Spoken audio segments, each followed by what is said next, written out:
말씀은 히브리서 4장 주보에는 13절부터로 나와 있는데 14절부터 16절까지 읽겠습니다. 히브리서 4장 14절부터 16절까지입니다. 신약 357쪽입니다. 14절부터 우리 3절밖에 안 되니까 우리 한 목소리로 우리 이 말씀을 합독하도록 하겠습니다. 그러므로 우리에게 큰 대제사장이 계시니 승천하신 이 곧 하나님의 아들 예수시라. 우리가 믿는 도리를 굳게 잡을지어다. 우리에게 있는 대제사장은 우리의 연약함을 동정하지 못하실 이가 아니요 모든 일에 우리와 똑같이 시험을 받으신 이로되 죄는 없으시니라. 그러므로 우리는 긍휼하심을 받고 때를 따라 돕는 은혜를 얻기 위하여 은혜의 보좌 앞에 담대히 나갈 것이니라. 아멘. 오늘 말씀을 통해서 하나님의 긍휼이라는 제목으로 말씀을 나누고자 합니다. 독일의 잔혹한 아우슈비츠 수용소에서 극적으로 살아난 생존자가 있었습니다. 그 사람이 유대인이고 이름은 디무르라는 사람이었습니다. 그래서 1961년도 나치 히틀러가 잔당들을 심판하는 이 재판 자리에서 그때 이 유명한 고문살인자인 아히만이라는 사람이 이제 재판에 받고 있었습니다. 그때 증인으로서 디무르라는 이 사람이 나오게 되었습니다. 그래서 그 판사가 묻습니다. 디무르 씨, 저 사람을 똑바로 보십시오. 저 사람이 아히만이 맞습니까? 그렇게 잔혹한 살인자가 맞습니까? 물었습니다. 이 사람이 가만히 있다가 그 사람을 한번 쳐다보더니 갑자기 기절을 해버렸습니다. 기절을 하고는 이제 재판이 어느 정도 잠시 이제 휴정이 되었죠. 그리고 그 사람이 깨어난 뒤에 재판이 속개가 되었는데 재판장이 한 번 더 묻습니다. 디무르 씨, 저 사람이 아히만이 맞습니까? 암몬 같은 과거 떠올리십니까? 라고 질문을 하는데 이 사람이 아닙니다 라고 이야기를 합니다. 아닙니다. 그는 왜 기절했습니까? 라고 물으니까 이 지구상의 최고의 고문살인자인 저 사람을 보니까 옛날 생각이 나서 그런 게 아니구나. 너무 평범한 사람이 저렇게도 변할 수 있구나 라고 깜짝 놀라서 기절을 했고, 두 번째는 저렇게 평범한 사람이 저렇게 될 수도 있고 나도 저런 사람이 될 수 있겠구나 라는 생각이 들어서 기절을 했다는 것입니다. 그래서 이 사람이 한번 이 예화를 한번 보시면 이 수용소에서 어떻게 보면 일을 가며 언젠가는 내가 나가서 저 사람이 꼭 재판을 받을까 어느 정도 복수의 칼을 갈고 있었을 것입니다. 그런데 이 사람은 어떻게 그럴 수가 있을까라는 이 생각에서, 이 말에서 저렇게 평범한 사람이 저럴 수도 있구나 에서 한 번 더 나아가서 나도 저런 사람이 될 수 있겠구나라는 생각이 들었다는 것입니다. 그런데 우리가 기억해야 할 것은 우리 하나님도 어떻게 보시면 우리를 향하여 처음에는 어떻게 태관이가 저런 죄를 지을까? 어떻게 저 집사님이 저렇게 했겠어? 내 아들, 딸들이 어떻게 죄를 지을까라는 생각이 아니라 저럴 수도 있구나. 그래서 내가 긍휼을 베풀어 줘야지, 사랑을 베풀어 줘야지. 계속해 그 사랑에 끊임없이 나오는 마음, 그게 진짜 우리 하나님 아버지께서 우리를 향한 마음이 아닐까라는 생각이 들었습니다. 그런데 오늘 말씀은 읽었지만 그렇게 하나님의 긍휼로 인해서 독생자 예수님이 이 땅에 보내주셨는데 그 예수님은 우리는 신뢰의 대상입니다. 그런데 오늘 본문에는 그 예수님을 향하여 대제사장이라고 말씀을 합니다. 그리고 다른 호칭으로는 하나님의 아들이라는 호칭을 말씀을 합니다. 예수님의 위대하심을 더욱 강조해주고 있는 것이 이 두 단어입니다. 이 모든 것이 우리로 하여금 너희들이 믿는 예수님은 단순히 예수님이 아니라 너희들의 대제사장이 되시고 특히 하나님의 아들이 되신다. 그러니까 너희들이 믿는 이 신앙 고백이 어떠한 것에서도 흔들리지 말아라고 특별히 강조해 주고 있는 말씀이 오늘 본문의 말씀입니다. 우리의 대제사장 예수님은 오늘 본문에서도 말씀하시듯이 우리의 연약함을 알고 계시고 그 속에 속히 오셨기 때문에 참으로 우리의 연약함에 동참을 하셨습니다. 하지만 그 예수님을 향하여 죄는 없으시다라고 말씀을 합니다. 여기서 죄는 없으시니라라는 말씀이지만 원어로는 죄와는 상관이 없는 분이시다라는 뜻을 가지고 있습니다. 이는 예수님도 우리의 말씀에 나와 있듯이 시험은 똑같이 받으셨으나 우리는 죄를 범했고 그분은 죄를 짓지 않으셨다는 것입니다. 예수님은 죄가 없으시기 때문에 우리가 생각을 할 수 있습니다. 예수님이 이 땅에 성육신을 하셨지만 굉장히 편안한 삶을 사셨을 것이라고 생각을 하는 사람들도 있습니다. 하지만 우리가 오늘 본문에서 보았듯이 예수님은 죄와는 상관은 없지만 똑같이 시험은 받으셨습니다.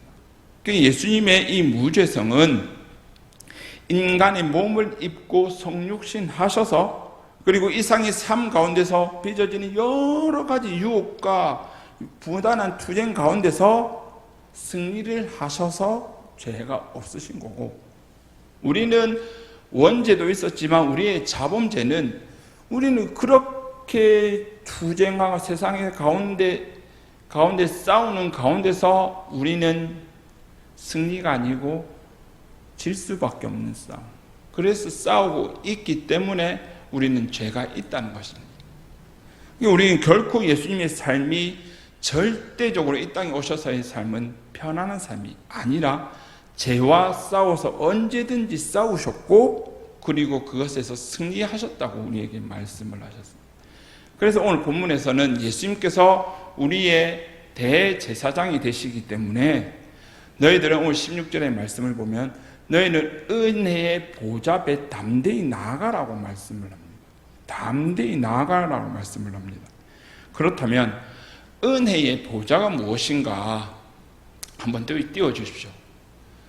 16절에 한번 말씀을 감사합니다. 은혜의 보좌가 시은좌라는 거예요. 그림을 보여주시면 됩니다. 넘겨주십시오. 시은좌라는 곳인데 시은좌 즉 속죄소입니다. 저기 화살표 보이시죠? 두 그룹 사이에 저 공간이 속죄소입니다. 어떤 뜻에서는 덮어주는 초소라는 뜻입니다. 덮어주는 초소, 즉 무엇을 덮겠습니까? 우리의 죄를 덮어주는 초소. 우리의 죄를 덮어주는 초소. 시은좌 곧 은혜의 자리라고 하는데 언약궤의 두 그룹 사이에 곧 속죄소를 가리킵니다. 이곳은 하나님의 임재 초소로서 하나님은 이곳에서 우리 하나님의 백성들이 죄를 용서하고 은혜를 베푸는 데서 속죄소에 라는 이름을 가지고 있고 그 뜻은 덮어주는 초소라는 뜻을 가지고 있습니다. 구약에서는 대제사장이 백성의 죄를 대신하여 이 은혜의 보좌 앞에 나아갈 때 그 백성의 죄가 사함을 받았는데, 이는 신약에 와서는 대제사장이신 예수 그리스도 앞에 나오는 자는 누구든지 죄 사함을 받는 은혜를 누릴 수 있다는 것을 우리에게 말씀을 해주고 있습니다. 그래서 히브리서 기자는 예수님께서 대제사장이 되시기 때문에 너희들은 예수님께만 나오면 그러므로 우리는 하나님의 국률하심을 받고 그리고 때를 따라 돕는 은혜로 말미암아 너희는 은혜의 보좌 앞에 담대히 나아갈 것이니라 라고 말씀을 해주고 있습니다.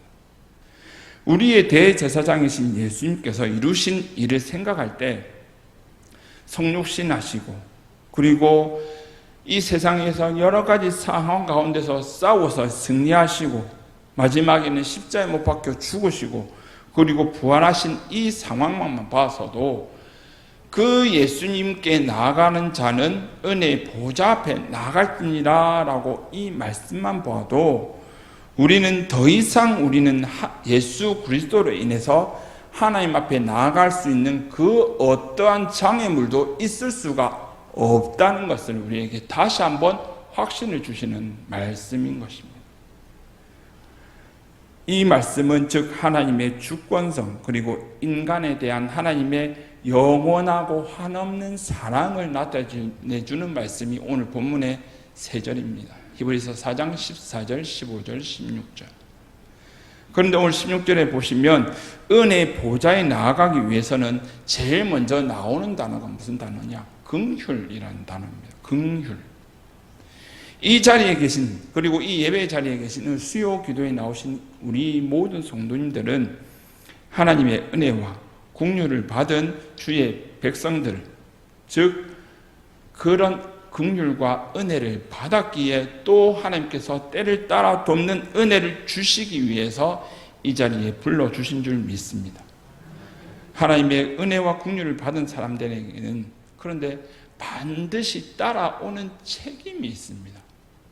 그 책임이 있는데 그 책임을 먼저 알기 전에 그렇다면 우리가 긍휼에 대해서는 먼저 알아야 될 거 아닙니까? 그럼 긍휼이 무엇일까요? 제가 한자를 넣으려다가 에러가 계속 떠오고 긍자는 불쌍히 여길 긍자입니다. 휼자는 도울 휼자입니다. 불쌍히 여기고 돕는다는 것이죠. 도와주는데 하나님의 긍휼이라는 것은 불쌍히 여길 긍자예요. 불쌍히 여겨 주실 뿐만 아니라 여기서 중요한 게 도울 휼자입니다. 도울 휼자. 도울 휼자는 이 돕는다는 뜻은 도움을 받는 사람이 원하는 때에 원하는 방법으로 도움을 주시는 것이 아니라 하나님께서 원하시는 때에 하나님께서 원하시는 방법으로 도움을 주신다는 것입니다. 태중에 있는 아기를 한번 생각을 해보십시오. 부모를 가진 그 엄마가 10개월 동안 품고 있는 아기. 그 아기는, 그 엄마는 아기를 품고 있을 때 어떻게 합니까? 내가 하고 싶지만 아기를 위해서 안 할 때가 너무나 많습니다. 내가 너무나 먹고 싶은데 제일 임신한 아기를 가진 어머니가 제일 먹고 싶은 게 뭐겠습니까? 커피, 콜라, 그런데 아기를 위해서 얼마나 참습니까? 오랫동안 참지요. 가고 싶은데도 마음대로 못 가지요. 엄마뿐이겠습니까? 아빠도 마찬가지죠. 제가 남자라서 아빠를 이야기했습니다. 그런 아기를 위한 마음, 아기를 위해서 나 자신을 희생하는 마음, 그게 긍휼이자 하나님께서 우리를 향한 마음이라고 우리는 꼭 기억을 해야 합니다. 그래서 오늘 본문 히브리서 14장 14절에서 16절까지 말씀을 보면 하나님께서 우리의 연약함을 아시고 아기를 품고 있는 마음처럼 아기를 알고 있기 때문에 실제로 우리를 돕기 위하여 완전하신 대제사장이신 독생자 예수님을 하나님의 아들을 이 땅에 보내시고 그리고 그분이 바로 우리의 왕이요 우리의 구주시라는 것을 말씀을 해주시고 그분으로 인해서 너희들은 긍휼을 받았다. 사랑을 받았다. 이제 더 이상 너희들이 내 앞에 오는 게 그 어떤 것도 방해할 수 없다라고 말씀을 하고 있고 그러니까 얼마든지 내 앞에 오라. 와 있어라 라고 우리에게 말씀을 해주고 있습니다. 죄가 없어 죽음을 맛볼 수 없는 그분이 내 죄를 가져가셨다는 증거로 죽어주시는 긍휼을 베풀어 주셨을 뿐만 아니라 내 죄를 완전히 사했다는 증거로 사망의 권세를 이기시고 3일 만에 부활을 하셨습니다. 그리고 승천하셔서 지금도 대제사장으로 되어 하나님을 배우게 하는 분이 바로 우리 독생자 예수님이십니다.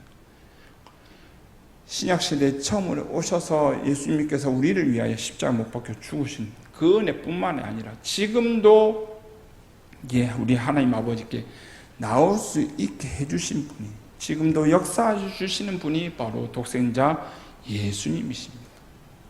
과거 죄뿐인가요? 과거 죄도 그렇죠. 지금도 짓고 있는 죄도 그렇죠. 미래의 죄까지 모든 것을 다 가져가시고 용서해 주시고 은혜의 보좌 앞에 나아가게 해주신 분이 바로 독생자 예수님이라는 것입니다. 그래서 우리는 잊지 말아야 할 것이, 이 긍휼이라는 단어는 단순히 사람이 할 수 있는 게 아닙니다. 사람으로는 단순히 긍만 할 수 있습니다. 옆에 가서 위로해주고 그것밖에 안 됩니다. 그런데 휼은 하나님의 때에 하나님께서 원하시는 방법으로 우리에게 꼭 필요한 위로를 주시기 때문에, 도움을 주시기 때문에 긍휼이라는 단어는 오직 하나님께만 쓸 수 있는 것입니다. 그래서 우리는 독생자 예수님이 보내신 그 하나님의 크신 사랑, 긍휼을 잊지 않는 믿음을 가져야 한다는 것입니다. 두 번째로는 그 긍휼을 알았다면, 조금 전에 말씀드린 대로 우리 두 번째로는 하나님의 때에 이루어진다는 것입니다. 우리는 종종 생각합니다. 나에게, 우리 가정에, 우리 시험에, 좀 우리가 가지고 있는 여러 문제를 왜 이렇게 하나님께서는 안 가져가시고 해결 안 해주시고 지금도 이렇게 해주실까? 그냥 다 가져가시고 모든 것을 해결해 주시면 안 되냐? 라는 생각이 들기도 합니다. 우리는 때로는 남들을 향하여 원망을 하기도 하고 하나님을 향하여 불평을 하기도 합니다. 우리가 원하는 때, 우리나 원하는 방법으로 긍휼이 도래하면 안 되냐라는 생각이 들기도 하는 게 바로 인간의 욕심입니다. 욕심.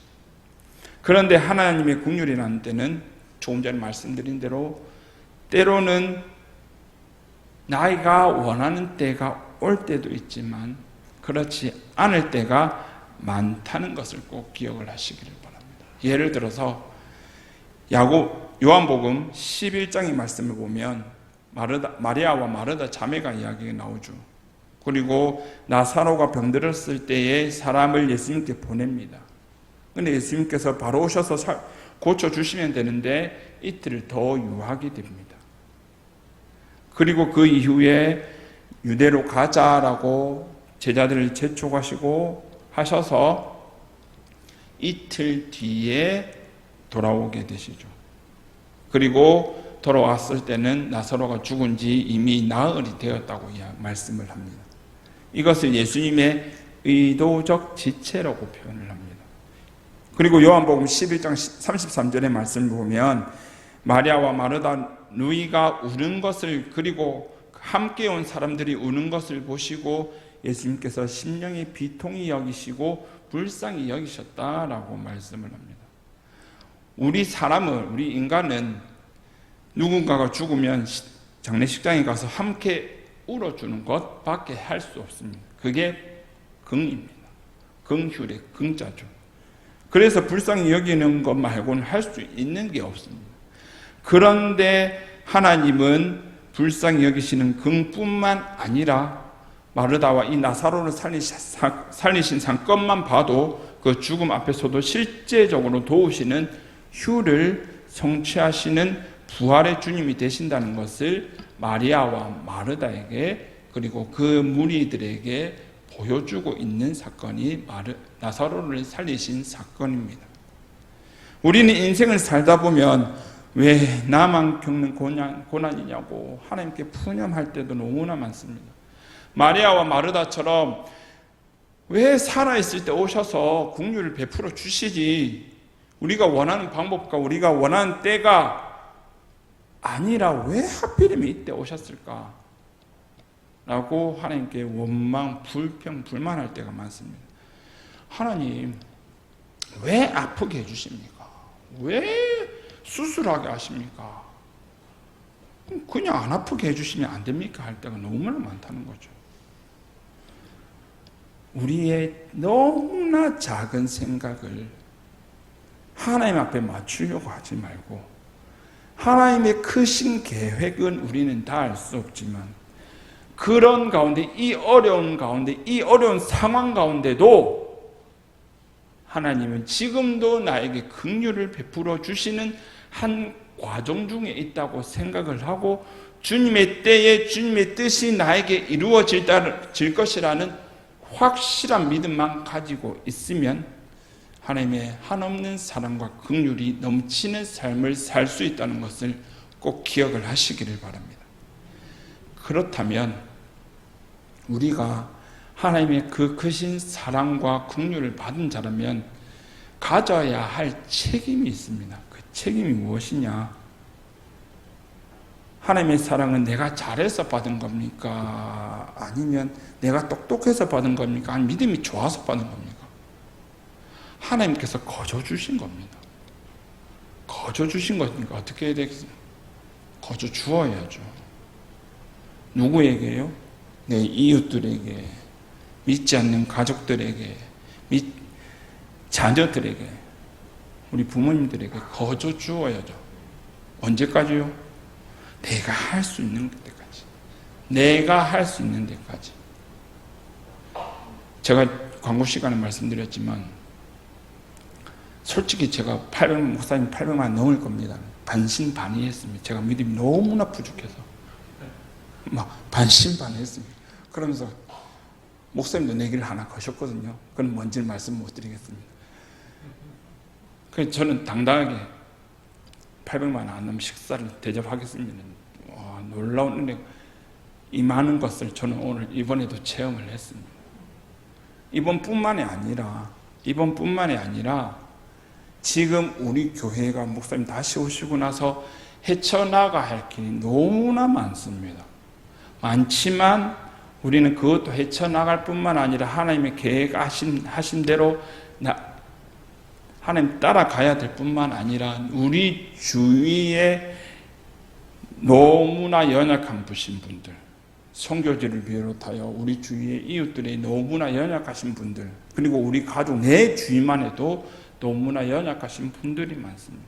그렇다면 우리는 그 사랑을 받은 자로서 그 사랑을 거저 주어야죠. 그러면서 복음도 전하는 삶. 그게 긍휼을 베풀어 주신 하나님께서 우리에게 주신 책임이라는 것입니다. 그 책임을 감당하실 수 있으시겠습니까? 감당하셔야 합니다. 언제까지요? 주님 오실 때까지. 목사님, 제가 힘이 없는데요. 건강이 안 되는데요. 재정적으로 너무 어려운데요. 하실 수 있는 대로 최선을 다하셔 보십시오. 하나님께서는 하신 만큼 그 이상으로 채워주시는 분이 우리 하나님이십니다. 믿으십니까? 그 은혜를 누리시는 저와 우리 성도님들이 되시기를 바랍니다. 오늘 짧은 시간 동안 히브리서 4장 14절에서 16절 말씀을 통해서 이 하나님께서 우리에게 베풀어 주신 긍휼이 우리의 방법이 아닌, 내가 원하는 때가 아닌 하나님의 방법으로 하나님께서 원하시는 때에 우리에게 임하고 있다는 것을 말씀을 드렸습니다.